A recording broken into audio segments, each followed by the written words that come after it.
আসসালামু আলাইকুম। সবাই কেমন আছেন? আশা করি সবাই ভালো আছেন। আলহামদুলিল্লাহ আমরাও ভালো আছি। আমিও ভালো আছি।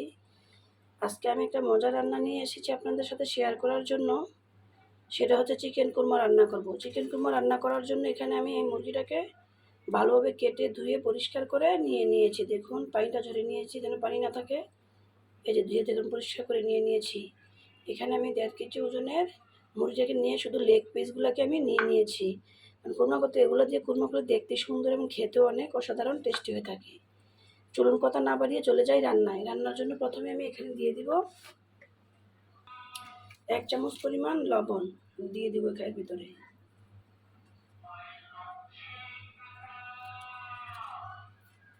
এখন দিয়ে দিব 1 চামচ পরিমাণ টক দই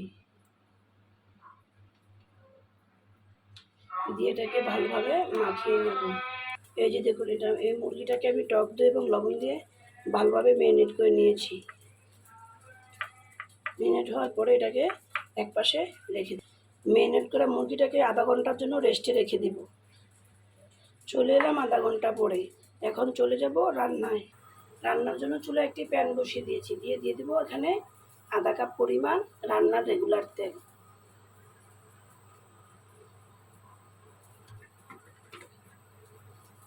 দিয়ে এর ভিতরে দিয়ে দিব 1 কাপ পরিমাণ পেঁয়াজ কুচি।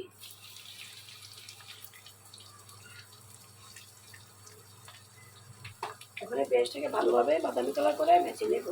পেঁয়াজটাকে হাই হিটে রেখে পেঁয়াজগুলোকে আমি বাদামি কালার করে ভেজে নিয়েছি। এখন চুলা আঁচটাকে একদম লো হিটে রেখে বেরেস্তাগুলোকে উঠিয়ে নেব। বেশি ব্রাউন কালার হয়ে ভাজা হলে খেতে ভালো হবে না, তাই এরকম কালারে উঠাতে হবে। এই যে আমি বেরেস্তাগুলোকে উঠিয়ে নিয়েছি।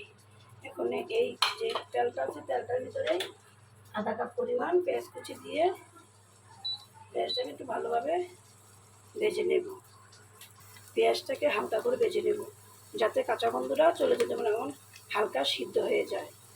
এ পর্যায়ে দিয়ে দিব আমি এখানে রেখেছিলাম এই যে দারচিনি, এলাচ, তেজপাতা, লবঙ্গ, জয়ফল, জয়ত্রীর অল্প একটু গুঁড়া করে দিয়ে এবং মশলাটি দিয়ে ভালোভাবে ভেজে নেব। মশলা যেন ভালোভাবে ভাজা হয়ে যায়। পর্যায়ে দিয়ে দিব 1 চামচ পরিমাণ ঘি। এখানে ঘিটা দিলে ফ্লেভারটা গন্ধটা অনেক সুন্দর আসবে। এখন এখানে দিয়ে দিব আমি 2 চামচ পরিমাণ টক দই।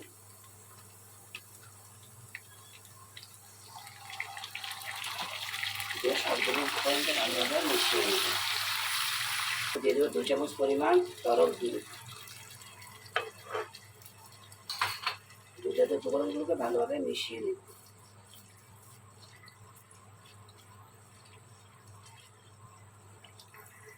এখন আমি এর ভিতরে দিয়ে দিব 2 চামচ পরিমাণ আদা বাটা,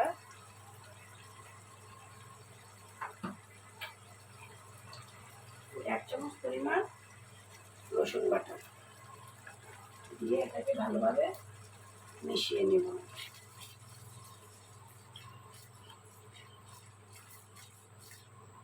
এই পর্যায়ে দিয়ে দিব এখানে আধা চামচ পরিমাণ মরিচের গুঁড়া ও আধা চামচ পরিমাণ ধনিয়ার গুঁড়া, পরিমাণ মতো লবণ আগে দিয়েছিলাম, সেজন্য এখানে আমি 1 চামচ পরিমাণ লবণ দিয়ে মশলাটাকে ভালোভাবে কষিয়ে নেব। এখন দিয়ে দিব কাজু বাদাম ও কাঠবাদাম বাটা দিয়ে সবগুলো মশলাকে ভালোভাবে কষিয়ে নিতে হবে। যেন মশলাটা ভালোভাবে কষানো হবে, রান্নার টেস্টটা তত বেশি মজাদার হবে। সেজন্য চুলা আঁচটাকে মিডিয়াম আঁচে রেখে মশলাটাকে ভালোভাবে কষিয়ে নিতে হবে যেন ভালোভাবে কষানো হয়ে যায়। রান্নাটা আসলে সবাই একই রকমভাবে করে, কিন্তু কারো হাতে রান্না ভালো হয় কারণ সে মশলাটা ভালোভাবে কষিয়ে নিয়েছে, সেজন্য রান্নাটা ভালো হয়। আমিও সেরকম করে মশলাটা ভালোভাবে কষিয়ে নিই। এই মশলাটাকে অনবরত নাড়াচাড়া করিয়েই এই মশলাটাকে ভালোভাবে কষাতে হবে। যদি ঘন ঘন নাড়া দেওয়া হয় তাহলে মশলা তো মাখা মাখা হয়ে গিয়েছে, সেজন্য এই প্যানের চুলায় লেগে যেতে পারে তলাতেই, সেজন্য ভালোভাবে নাড়াচাড়া করতে হবে। এ পর্যায়ে দিয়ে দেবো একটু 1/2 চা চামচ পরিমাণের চেয়েও কম কালো গোলমরিচ, কারণ আমি এখানে আস্ত কালো গোলমরিচটা ব্যবহার করিনি, তাই এখানে গুঁড়ো মশলাটাই ব্যবহার করে দিলাম।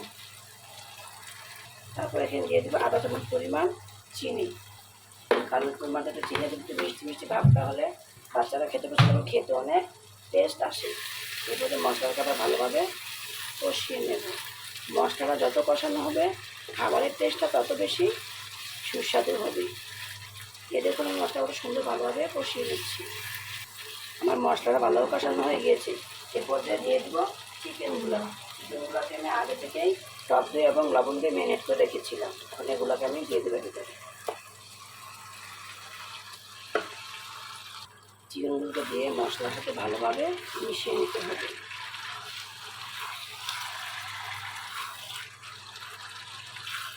রান্না হচ্ছে শিল্প, যে যেরকম করে এটাকে উপস্থাপন করে। ওর মতো অনেকে অনেকভাবে রান্না করে, অনেকে তো সবারটাই ভালো হয়, কিন্তু আমার তো এই প্রচেষ্টা আপনারা প্রক্রিয়া করে একবার রান্না করে দেখবেন কত সুন্দর কালারটাও আসবে এবং খেতে অনেক সুস্বাদু হবে।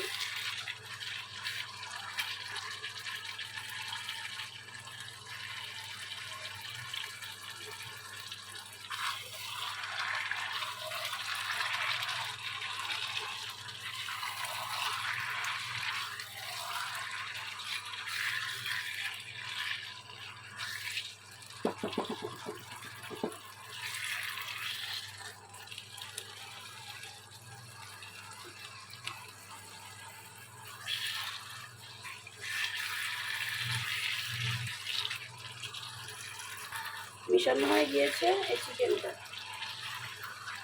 এখন এটাকে আমি 1 মিনিটের জন্য ঢাকনা দিয়ে ঢেকে দেব। ঢাকনাটা উঠে ভালোভাবে নাড়াচাড়া করে দিতে হবে যেন মাংসটা লেগে না যায়।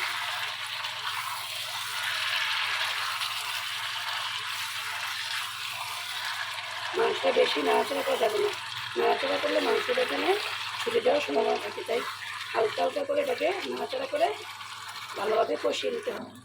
এই দেখুন চিকেনটাকে ভালোভাবে যত কষানো হবে তত এটা খেতে টেস্টটা। এখন দেখুন চিকেনটা প্রায় সিদ্ধ হয়ে এসেছে, মশলাটা ভালোভাবে কষানো হয়ে গেল, মাখা মাখা হয়ে গিয়েছে। দেখতে কত সুন্দর গন্ধটা মনে হচ্ছে। এই পর্যায়ে দিয়ে দেবো এখানে আমি 1 কাপ পরিমাণ দুধ রেখেছিলাম, ওই দুধটা করে দিয়ে দিলাম। এই যে এখানে আমি আধা কেজি পরিমাণ দুধ রেখে 1 কাপ পরিমাণ দুধকে ভালো করে জাল করে নিয়েছিলাম। এই দুধটা আমি এর ভিতরে ঢেলে দিয়েছি এই মাংসটাকে ভালোভাবে সিদ্ধ হওয়ার জন্য।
এখন দিয়ে দিলাম কাঁচামরিচগুলো দিয়ে ভালোভাবে একটু নাড়াচাড়া করে ঢাকনা দিয়ে ঢেকে দেবো।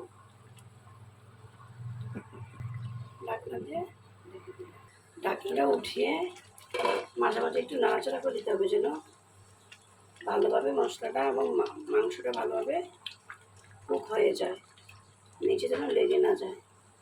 আমার রান্নাটা প্রায় হয়ে আসছে, আর 5 মিনিট রান্না করলে আমার রান্নাটা হয়ে যাবে। এই পর্যায়ে নাড়াচাড়া দিয়ে এই যে আমার রান্নাটা হয়ে গেছে। এখন আমি দিয়ে দিবি এর ভিতরে এই যে পেঁয়াজ বেরেস্তাগুলো করে রেখেছিলাম, এগুলোকে হালকা একটু হাতে মুঠে নিয়ে এই পেঁয়াজ বেরেস্তাকে দিয়ে দিলে ভিতরে।